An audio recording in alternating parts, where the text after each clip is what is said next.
Hi friends, मैं हूं संदीप और जारी है हमारी रिपोर्ट कार्ड सीरीज। और आज के इस रिपोर्ट कार्ड में हमको बताने वाले हैं कि 30,000 से लेके 50,000 के बीच में किस ब्रांड ने कितने फोन्स भारतीय मार्केट में लॉन्च किए और इस पर्टिकुलर प्राइस सेगमेंट में थे कौन थे best smartphones.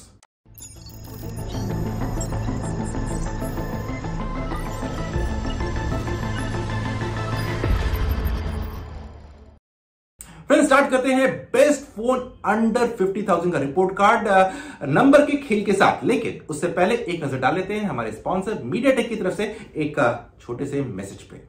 Smartphone gaming market लगातार बढ़ रहा है और मीडियाटेक के जी सीरीज चिपसेट देते हैं powerful performance and game play features that let devices makers innovate and cater to consumer gaming demands.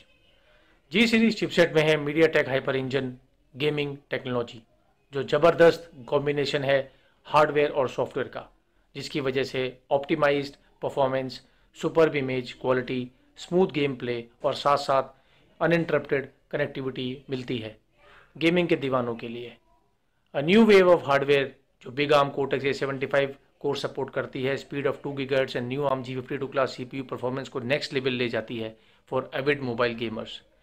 MediaTek का core pilot resource control maintains a reliable consistent performance जो देता है एक्स्ट्रा गेम ड्यूरेशन।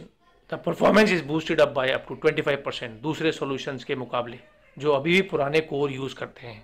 फ्रेंड्स, अगर numbers की ओर निगाहें डालें तो 2020 में 30,000 से लेकर 50,000 के बीच में 30 फोन भारतीय मार्केट में लॉन्च हुए थे। और वहीं अगर 2019 की बात कर लें तब लॉन्च हुए थे 31 फोन्स। अब बात कर लेते हैं 2019 में कौन थे टॉप 3 प्लेयर्स। नंबर 1 पे था वन प्लस, जिसने लॉन्च किए थे 5 स्मार्टफोन।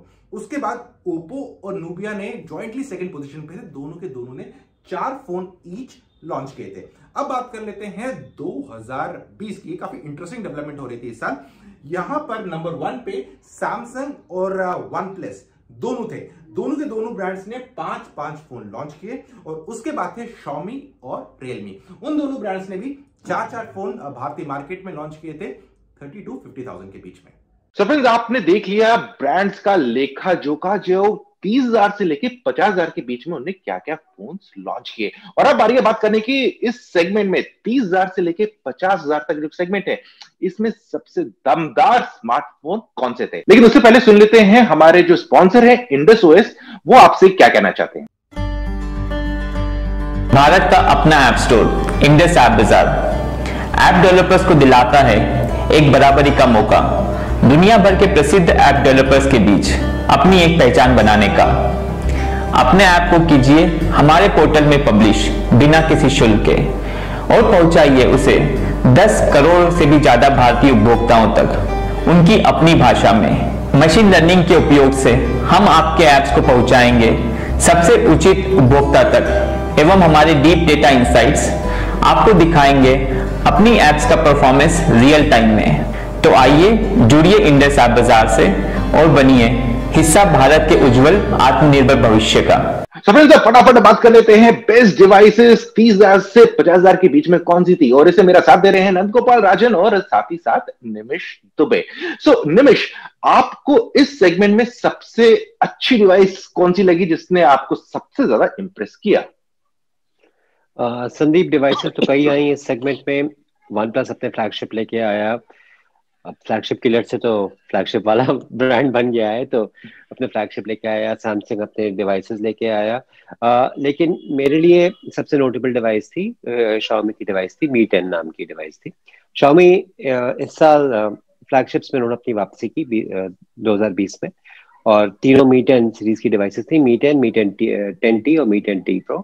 मैं Mi 10 को ज्यादा प्राथमिकता दूंगा इसमें, क्योंकि सबसे ज्यादा एक्सपेंसिव भी थी, शायद 49,990 रुपए की थी। लेकिन उन्होंने जो डिजाइन लाए थे, एक बहुत शानदार डिस्प्ले लाए थे, अच्छी बैटरी लाए थे, 108 मेगापिक्सल का बहुत अच्छा कैमरा, काफी अच्छा कैमरा लाए थे।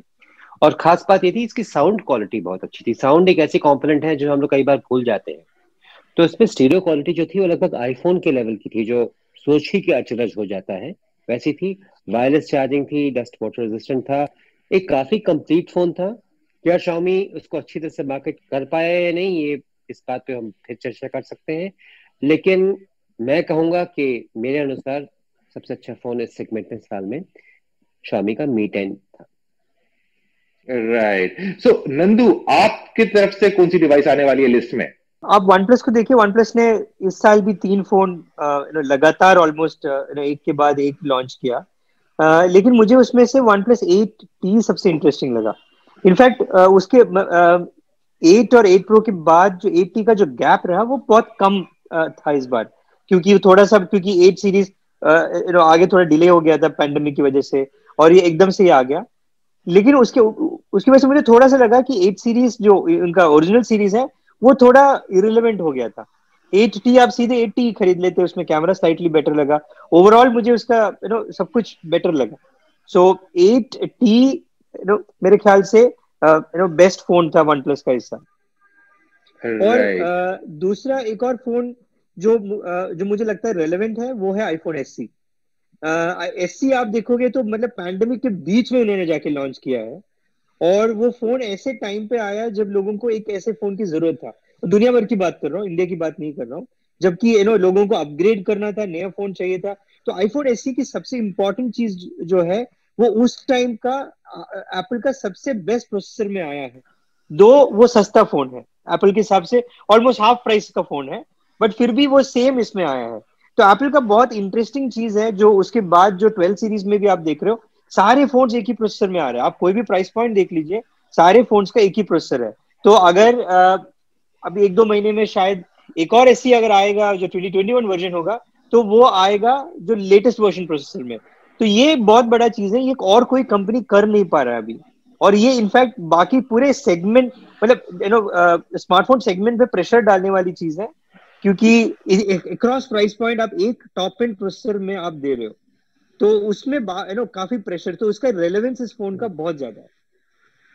राइट। और आपकी बात से मैं सहमत हूं, क्योंकि अगर कोई भी कंज्यूमर एंड्रॉइड इकोसिस्टम में डिवाइस नहीं देखा जाता, एप्पल के इकोसिस्टम में, iOS इकोसिस्टम में डिवाइस देखा जाता है, तो उसके पास एक अच्छा ऑप्शन मिल रहा था, और दाम ऐसा नहीं था कि छप्पड़ फाड़ के देना पड़ेगा, एफोर्डेबल था, और मैक्सिमम लोग उसे एफोर्ड कर सकते थे जिनका बजट 30 से 50 हजार के बीच में होगा। और अगर मैं बात करूं कि मुझे सबसे अच्छा डिवाइस कौन सा लगा इस सेगमेंट में, मुझे सैमसंग गैलेक्सी S20 FE लगा।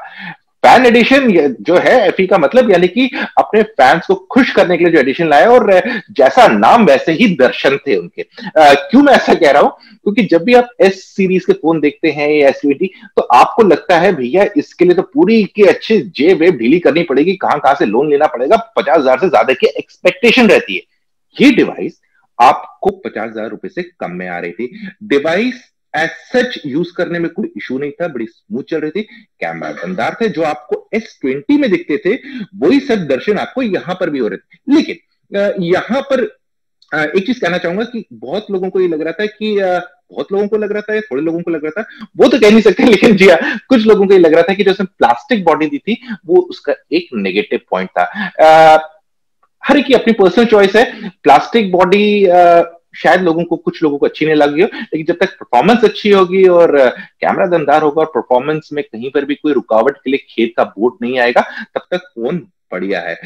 इसके अलावा निमिष, नंदू, आपको क्या लगता है हम और कौन सी डिवाइस कंसिडर कर सकते हैं जिन्हें हम कंसोलेशन प्राइस दे सकते हैं? संदीप, यहाँ मैं देखूंगा कि सैमसंग ने अगर साल के शुरू में देखा जाए तो एक लाइट वेरिएंट्स अपने फोन के निकालने शुरू किए थे। उन्होंने गैलेक्सी नोट 10 लाइट और गैलेक्सी S10 लाइट दोनों निकाले थे, और दोनों का दाम 40,000 रुपए के आसपास था, जो अब घट के अब 35,000 के आसपास आया है। मुझे लग रहा है बहुत नोटेबल स्टेप था, क्योंकि जो जैसे आपने कहा ना कि अभी FE के बारे में आपने कहा कि आप फ्लैगशिप को ज्यादा अफोर्डेबल बना रहे हो, इन्होंने फ्लैगशिप को वाकई काफी अफोर्डेबल बना दिया था। आप सोच रहे हैं गैलेक्सी S पेन आपको मिल रही है 40,000 रुपए के आसपास में मिल रही थी, अब तो शायद 35 से भी मिल रही है। तो मुझे लग रहा है ये दो काफी नोटेबल डिवाइसेस थी। इसके अलावा अगर हम सोचें तो अगर आपको याद होगा, आसूस ने अपना ROG का एक और फोन का एक और एडिशन निकाला, RG43 जो इस बार उतना लोकप्रिय नहीं हुआ जितना पिछली बार था, लेकिन नोटेबल, काफी नोटेबल अपने तरीके से था। और अगर एक और फोन का नाम डालना चाहते हैं तो वो फोन जिसके बारे में कोई बात ही नहीं कर रहा है, याद है iQOO नाम का एक फोन था? जी जी, बिल्कुल बिल्कुल, राइट। बिल्कुल। सो नंदू, आप किसको कंसोलेशन प्राइज देना चाहेंगे? देखो, एक ब्रांड है जो स्मार्टफोन इंडस्ट्री में बहुत रेवोल्यूशनरी चीजें करता है, लेकिन उसकी तरफ कोई देखता भी नहीं है, कोई कुछ बोलता नहीं है। ये बहुत सैड चीज, सैड सी चीज है। सबसे रेवोल्यूशनरी कंपनीज है स्मार्टफोन स्पेस में एक्चुअली, और वो है एलजी। और एलजी का एक और बहुत बढ़िया फोन अभी आया है, वो है एलजी वेलवेट, जो डुअल स्क्रीन फोन है। इसके बारे में हमने पहले भी डिस्कस किया इस साल कि क्या आपको फोल्डेबल फोन चाहिए, रोलेबल फोन चाहिए, या दो स्क्रीन दे दे जो आप एक्सपैंड कर सके, राइट। सो उस हिसाब से ये फोन के इंपॉर्टेंट चीज ये है कि आप इसको सेकंड स्क्रीन के बिना खरीद सकते हैं, और तब ये 37 के आसपास 36,990 का पड़ता है, और दोनों स्क्रीन के साथ भी 50 से नीचे है। अभी एलजी ने पिछले साल के एंड में भी एक ऐसा फोन निकाला था जो डुअल स्क्रीन था। वो जब सेल चल रहा था इस बार अमेजोन का या फ्लिपकार्ट का, उसमें 20,000 में बिका वो। 20,000 में तो डुअल स्क्रीन के साथ तो बहुत ही बढ़िया फोन है, मतलब अनइमेजिनेबल है ना, आपको ये मिल रहा है। तो ये मुझे लगता है 50,000 में भी ये भी बहुत अच्छा फोन है, क्योंकि ये बहुत ही प्रैक्टिकल चीज है। आप उसको मोस्ट ऑफ द टाइम आप उसको सिंगल फोन की तरह यूज कर सकते हो, और उसका एक्स्ट्रा सिम के साथ आप कभी भी लेके जा सकते हो। तो मुझे लगता है कि ये एक फोन कंसिडर करने वाली फोन है। और एलजी का जो इंडिया में जो पास्ट रहा है ना 3-4 महीने में, देखिए ये फोन का प्राइस भी बहुत गिरेगा, और ये तब बहुत ही अच्छा फोन बन जाएगा खरीदने के लिए। जी बिल्कुल बिल्कुल। तो फ्रेंड्स, बस इतना ही आज के इस वाले वीडियो में। मुझे नंदगोपाल राजन और रमेश को दीजिए इजाजत। जल्दी मिलते हैं एक और नए वीडियो में, तब तक के लिए आप अपना ख्याल रखिएगा।